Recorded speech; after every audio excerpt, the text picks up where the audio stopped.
Good morning, सुप्रभात, केम छो, सलाम। उम्मीद है आप सब लोग बेहतर होंगे, अपना ध्यान रख रहे होंगे। आज मैं आपको एक बड़ी इंपॉर्टेंट चीज बताऊंगा। वो बताऊंगा कि हमारे मानसिक सिमुलेशंस क्या होते हैं, मतलब मेंटल सिमुलेशन क्या होते हैं। अब आप बोलोगे सर सिमुलेशन का मतलब क्या होता है? सिमुलेशन का मतलब होता है एक ऐसा डिवाइस या एक ऐसा उपकरण जिससे हम जो है वो कोई एग्जैक्ट कोई चीज जो आसपास घट रही होती है उसकी हम कॉपी कर पाते हैं, या हम कोई मशीन की ट्रेनिंग कर पाते हैं। जैसे कि जो लोग है ना पायलट बनते हैं ना, तो उनको जैसे मान लो आप फ्लाइट को उड़ाने के लिए आपको पायलट बनना है, तो पायलट को सीधा थोड़ी ना प्लेन में बिठा देते हैं। जैसे अपना जब हमको कार सीखनी हो या स्कूटर सीखना हो, साइकिल सीखना हो, तो हमको लोग सीधा साइकिल में बिठा देते हैं। भाई साइकिल से क्या होगा, गिरोगे ना, गिरोगे उठोगे फिर चलाना सीख जाओगे आप। स्कूटर को भी बैलेंस करना सिखाते हैं धीमे धीमे। तो हम असली स्कूटर पे बैठकर, असली साइकिल पे बैठकर, असली कार में बैठकर हम जो है चलाना सीखते हैं गाड़ी, ठीक है। लेकिन एरोप्लेन के साथ ऐसा नहीं होता है। एरोप्लेन को चलाना सीखने के लिए पहले आपको जो है पूरे उसके इंस्ट्रूमेंट क्लस्टर को समझना पड़ता है, आपको पूरी टेक्नोलॉजी समझनी पड़ती है कि भाई कैसे आपको फ्लाइट को उड़ाना है, किन चीज़ों का ध्यान रखना है। उसके बाद आपको वो सिमुलेटर पर बिठाते हैं। सिमुलेटर मतलब बिल्कुल वैसी मशीन होती है जो असली कंडीशन को मिमिक करती है, उसी के समान काम करती है।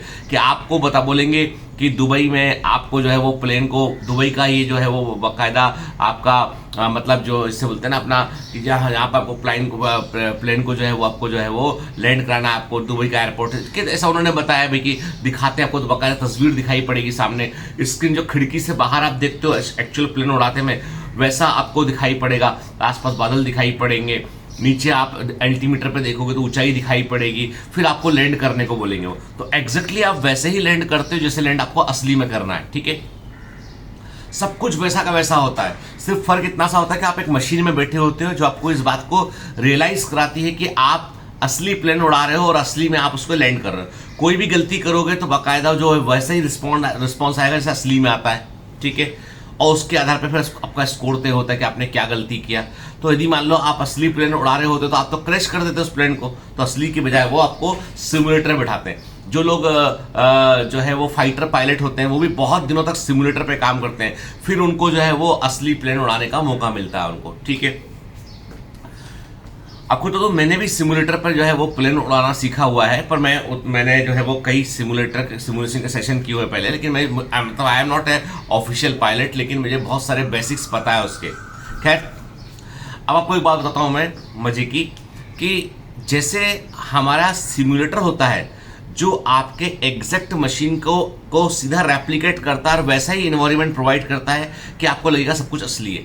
वैसे हमारे दिमाग में कई सारी घटनाओं का सिमुलेशन होता है, कई सारे इवेंट हमारे दिमाग में बसे होते हैं जो एग्जैक्टली वैसा बतलाते हैं जैसे आप किसी को देखते हो।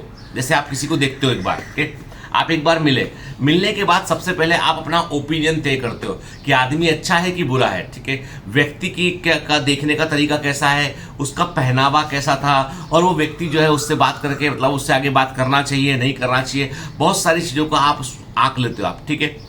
और ये आपके अपने अनुभव होते हैं। किसी घटना को देखने का तरीका क्या होगा, मतलब किसी ने आपको एक ईमेल किया, मान लो किसी ने आपको एक ईमेल किया, ईमेल पढ़कर आपको गुस्सा आया कि यार ईमेल में ऐसे कैसे लिख दिया इसने, ठीक है। जबकि उस व्यक्ति का मतलब वैसा नहीं था, जैसा आपने सोच लिया है। ये बिल्कुल वैसा है जैसे कि ईमेल में आपने देखा होगा एक स्पैम फोल्डर होता है, ईमेल में एक स्पैम फोल्डर होता है, जंक फोल्डर होता है, जहां पर ऐसे ईमेल जो मार्केटिंग वाले होते हैं या कुछ पर्टिकुलर वर्ड उसके अंदर होता है, तो ऐसे ईमेल वहां डायरेक्ट पहुंच जाते हैं। कई बार बायोमेट्रिक्स ऑनलाइन भी जो है वो वहां पर जब आप अपना पेमेंट करते हो, कुछ करते हो, तो आपको ईमेल पहुंचता है, तो वो ईमेल भी कई बार जंक में चला जाता है। वो पेमेंट है, मार्केट है, कोई ना कोई वर्ड ऐसा लिखा हुआ है जो रिपीटेटिव या एक ईमेल कई लोगों को गया हुआ है, ठीक है। तो ऐसे ईमेल जंक फोल्डर में पहुंच जाते हैं। तो ये ईमेल अकाउंट कैसे पहचानता है कि किसी को हमें स्पैम फोल्डर के अंदर डालना है, हमको जंक फोल्डर में डालना है? कुछ पर्टिकुलर वर्ड को पिकअप करता है वो, और उस वर्ड के आधार पर फाइल को सेग्रेगेट करके वो स्पैम फोल्डर में डाल देता है, ठीक है। बिल्कुल वैसे ही हमारा दिमाग भी क्या काम करता है कि जिन घटनाओं को हम देखते हैं, जिनका हमारे पास अनुभव होता है, उन चीजों के अनुसार ही हम सोचते हैं। यानी एग्जैक्टली कोई चीज कैसी है वैसा हम नहीं सोच पाते हैं, हम वैसा सोच पाते हैं कि उस चीज के बारे में हमारे दिमाग में जो है वो प्रीसेट कंडीशंस क्या है, पहले से हमारे दिमाग में क्या अनुभव है, उसको देखकर हम सोच पाते हैं। समझिए बात को, मैं क्या बोलना चाह रहा हूं कि कोई चीज कैसी है एग्जैक्टली उसको समझने के लिए आपका निरपेक्ष होना, आपका एब्सोल्युटली वॉइस फ्री होना बहुत जरूरी है। पर ऐसा हो ही नहीं सकता है, हम इंसान है, हमारे पास विचार है, थॉट प्रोसेस है, तो हम एकदम वॉइस फ्री नहीं हो सकते। हाँ, ये बात है कि हम कोशिश करें कि सामने वाली चीज, उस वस्तु को जब देखें हम, तो उसके जितने पुराने अनुभव है उनको उससे डिलीट मार के कि अब हम उसको एक प्रकार से देखने की कोशिश करें हम, तो हमको शायद एक नया आयाम दिखाई पड़े। आप कभी अपने पॉकेट से निकालकर 100 रुपये या 50 रुपये का नोट भी देखेंगे ना आप, तो आपने बहुत बार दिन भर में आपने यूज किया होगा, देखा होगा आपने, लेकिन आप निकालकर उसको बिल्कुल निरपेक्ष होकर सोचेंगे कि हमारी करेंसी है कैसी, ठीक है। तो आपको अपने ही कंट्री के नोट में आपको 25 चीजें नहीं दिखाई पड़ेंगी। जिस नोट को आप इतने दिनों से इस्तेमाल करते आ रहे थे, उस नोट को भी तुम गौर से देखोगे ना तो तुम्हें ऐसा बहुत चीजें समझ में आएंगी। पहले तुमने सिर्फ 50 रुपये का नोट समझ कर उसको देख के आगे बढ़ा दिया, वापस ले लिया, कि जैसे भी किया उसको, लेकिन जब तुमने उस नोट को जो है वो उस करेंसी से ऊपर उठ के तुमने देखा कि इसका डिजाइन कैसा है, पैटर्न क्या है, कितना बड़ा साइज है इसका, क्या क्या बना हुआ है इसके अंदर, कैसे फॉन्ट में लिखा हुआ है इसके अंदर, किसके साइन है इसके अंदर, जब तुमने डिटेल पे अंदर गए तो तुमको उसमें बहुत चीजें नहीं मिली जानने के लिए। यही जिंदगी है, फैक्ट यही है।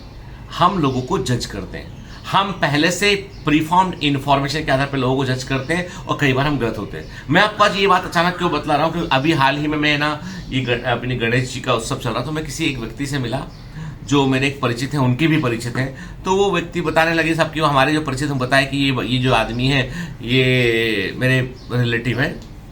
मैं देखा उनको तो देखकर मेरे दिमाग में जो परसेप्शन आया कि भाई कि जैसे मुझे लगा कि एक पता ना कि भाई मिडिल क्लास आदमी होता है कि अपना काम धंधा चल रहा है, भाई सब कुछ काम चल रहा है, वैसे आदमी। तो मैंने किसी भी एंगल से ये नहीं सोचा कि he must be a multi millionaire person, ठीक है। क्योंकि मेरा परसेप्शन ये कि जो बहुत बड़ा आदमी होता है वो थोड़ा सा डिफरेंट होता है, थोड़ा सा उसका हाव भाव, पहनावा, उसका एटीट्यूड थोड़ा सा अलग हो जाता है, ऐसा मेरा दिमाग में बात थी, ठीक है। देखो मैं अपनी भी कमियां बतलाता हूं आपको।